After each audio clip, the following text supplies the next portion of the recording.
Thanks so very much. Appreciate you, Pastor. Thank you. Thank each of you all for being here on tonight. Let me start very quickly by recognizing our community partners. We'd like to recognize the Arkansas Out of School Network, Arkansas Family Council, Faith Voices of Arkansas, the Consolidated Missionary Baptist State Convention of Arkansas, Regular Arkansas Baptist State Convention, the Arkansas First Jurisdiction of the Church of God in Christ, and the Full Gospel Baptist Church Fellowship. Let me just take a moment to ask all of the Reverend clergy from across Arkansas to please stand. Amen. Reverend clergy, all Reverend clergy.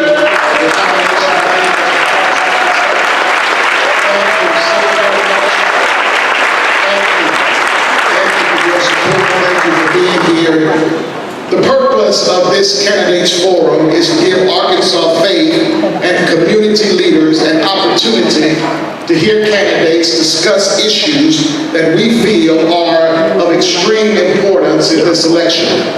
We know that there are a number of issues of great concern for all of us, and we choose to view these challenges from the standpoint of what investments will best prepare our children for success in school, in college, and in the workplace.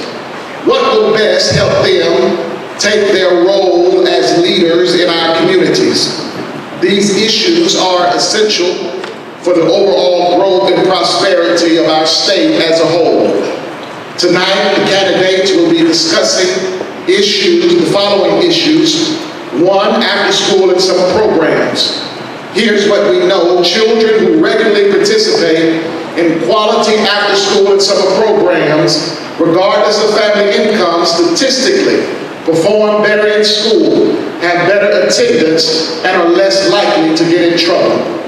We know that every dollar invested in quality after school and summer programs save Arkansas taxpayers $3 from costs that are associated with juvenile crime and detention. After school and summer programs, which serve more than 65,000 Arkansans K through 12 annually, are directly linked to school improvement and performance and workforce and college readiness. We do know that Arkansas has made significant strides in improving the quality of after school and summer programs, but we've got to expand access to these programs.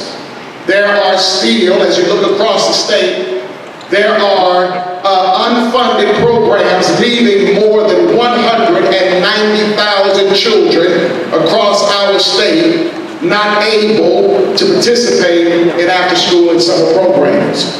We know that completing the unfinished business of funding the 2011 Positive Youth Development Grant Act 166 would address this particular challenge.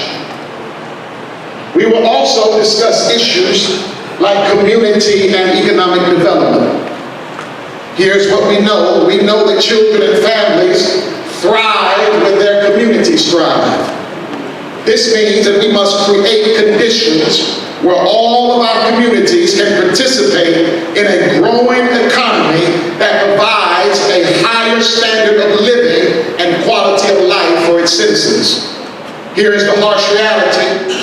Far too many Arkansas jobs pay wages that are too low, and many full-time working families in the state still live in poverty. Because the taxes are too high. My brothers and my sisters, about a quarter of the kids in Arkansas grow up in poverty, and thus they rely on social safety net programs like SNAP, formerly food stamps, and they rely on these programs to meet their basic needs. And so we've got to work to protect these types of programs and supporting community and economic development in under-resourced areas of our state. We will also discuss health care. Today, 96% of children in Arkansas have health care coverage largely due to the Our Kids First program.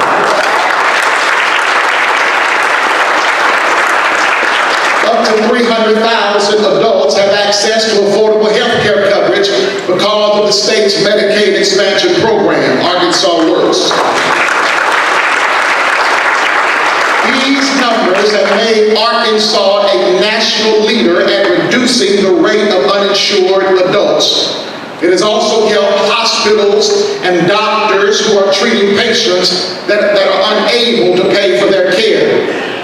This issue is particularly important to many members of our community, especially when I consider the mother that we spoke to that lost her health insurance when she was laid off of her job. She was faced with the difficult choice of paying for her medication or putting food on her children's table. Of course, you know what she chose, and it wasn't long before her kidneys began to fail.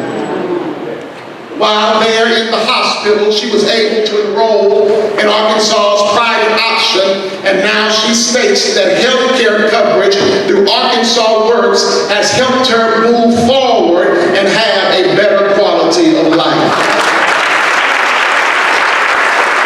So we are excited tonight to have